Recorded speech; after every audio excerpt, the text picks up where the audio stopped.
Residents of Riverlea, an area south of Johannesburg, say an abandoned open-cast mine left by the Central Rand mine poses a danger to the community.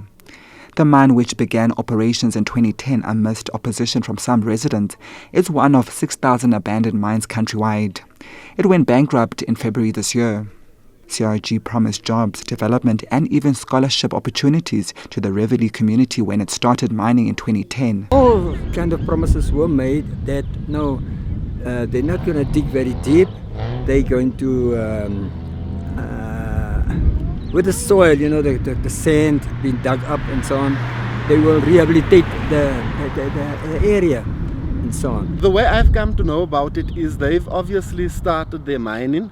And in the beginning, when they started the mining, we attended a meeting and we questioned it. And in the beginning, they said the specific mine was Central Rand Gold. They said that they'd be running the project for 18 months. And the reason for the project is just for them to remove the gold on the top layer of the soil within the community. And 18 months later, when we questioned it, still they were mining, and we come to find out that they're actually doing deep excavation mining within the community, not just top mining. The mine, which is more than 1 kilometer in length, 75 meters wide and 75 meters deep, is without any barrier or exclusion zone. A normal safety exclusion zone would be 500 meters. Here there is nothing. For a very long time there was also no fencing around this mine, and this mine has been abandoned since, because Central Rand Gold has gone bankrupt in about February this year.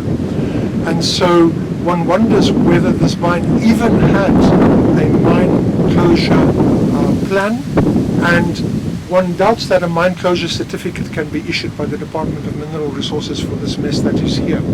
A mere 30 meters is all that separates the edge of the open-cast pit and the TCS De Hazen Primary School. This is a primary school that is behind us, the TCS De Hazen School. So 6 to 12-year-old children walk up this road going back to Riverlea. They've been cut off from their community because the whole crosses between them and their community. Criminality, according to the community, has increased. Students from the Johannesburg College have been attacked while walking through the veld when leaving campus. If we look at where I'm standing now, we've experienced the picket up site here next to us and the college over there.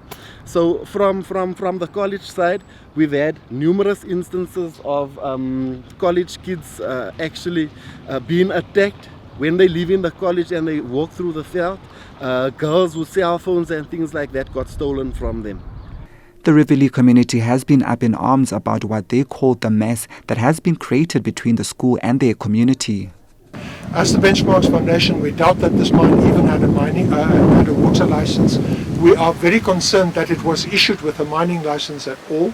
We suspect that the mining license could only have been issued through corrupt channels rather than through normal channels. And we really feel that it is a complete crime against the community of Riverlea that this mine was even ever allowed by the City of Johannesburg, by the Department of Mineral Resources, by the Department of the Environment and so on.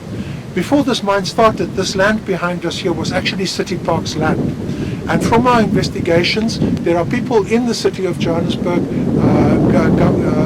management, who tell us that Central Rand Gold paid them was supposed to pay them 1 million rands for this land, which is worth much more than 1 million rands in any case. But we were also told that Central Rand Gold actually never paid that money either. So there's a whole host of issues here that needs to be investigated, and a lot of corruption and so on that needs to be investigated.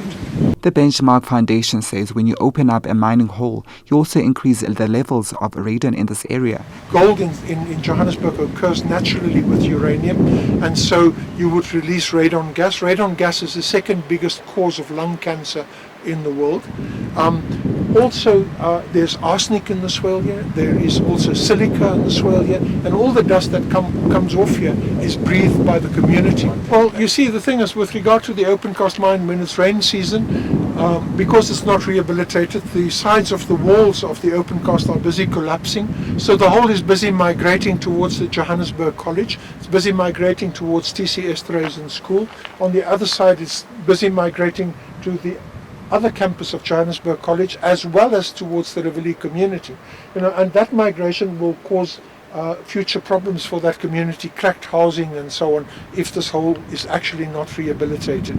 And it's a matter of urgency that this hole should be rehabilitated. Van Wyk explains that because there is no rehabilitation taking place, the pit acts as a funnel for rainwater during the rainy season. Rain mixing with the heavy metals spells disaster for easily corrosive dolomitic rock which spans along the Witwatersrand. This results in sinkholes. There are 6,000 abandoned mines across the country, and there are 600 in Gauteng alone. This has increased illegal mining activity. The heritage site of George Harrison Park, where the first mine on the Witwatersrand was located, now stands vandalized. It's also the entry point into the old disused shaft for zamazamas or illegal miners. As the Benchmarks Foundation, we have brought this to the attention of the Deputy Minister of Mining 2 years ago in November. Bishop Josie Yoka, Mr. John Capel and myself met with the Deputy Minister of Mining, and we informed him of this hole and the problems relating to this hole. Just before the elections this year, the President came to address the community of Riverlea, and when he came to address the community of Riverlea, they put up a fence here for the first time a day before he came. Okay, and they fenced off the area.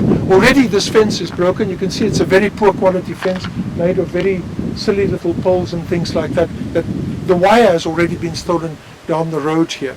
Okay, so it would seem as if the government officials responded because they knew that the President was going to be asked questions about this particular hole. They responded a day before by quickly putting up all these signposts and things like that, which are really not effective means of excluding anyone from going in that hole.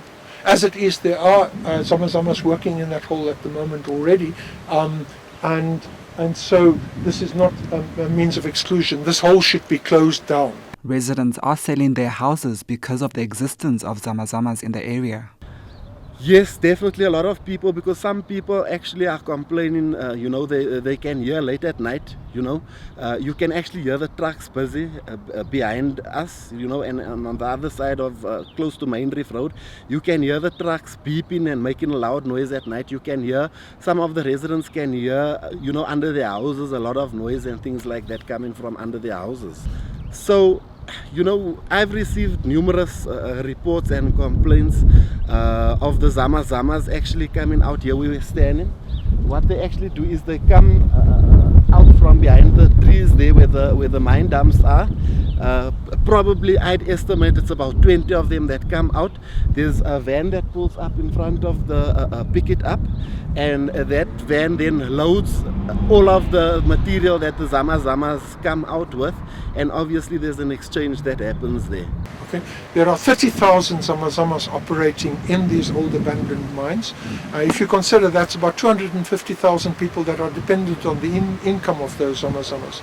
So what we are calling for is for the government to recognize the zamazamas, to regulate them, to create a centralized buying agency, and to prevent the chaos that is there around the operations of zamazamas, to create a centralized buying agency to eliminate the syndicates that are actually ripping off the zamazamas and taking the gold from them. About a year and a half ago, the community went to court against Central Rand Gold to have this mine properly closed and rehabilitated.